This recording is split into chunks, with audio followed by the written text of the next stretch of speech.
দেবী সন্ধ্যা সূর্যদেবের কাছে শনির বিরুদ্ধে ক্রমাগত বিরূপ মন্তব্য করার ফলে বড় সন্তান হওয়া সত্ত্বেও শনিকে কোনো দায়িত্বই দেন না সূর্য। বঞ্চিত অসহায় শনি ভাই বোনের থেকে দূরে সরে গিয়ে আরও ক্রুদ্ধ হয়ে ওঠেন। একদিন ক্ষোভে উন্মত্ত হয়ে দেবী সন্ধ্যাকে লাথি মারেন। সেই রাগে শনিকে খোঁড়া হয়ে যাওয়ার অভিশাপ দেন সন্ধ্যা।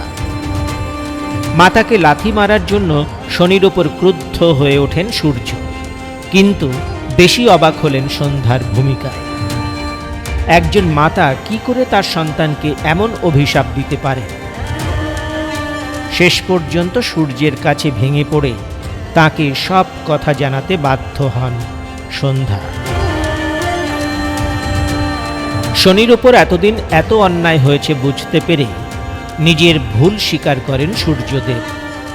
নিজের সৌরমণ্ডলে সম্মানজনক স্থান দিলেন পুত্র শনিকে। কর্মফলের দেবতা হিসেবে শনিকে প্রতিষ্ঠিত করেন।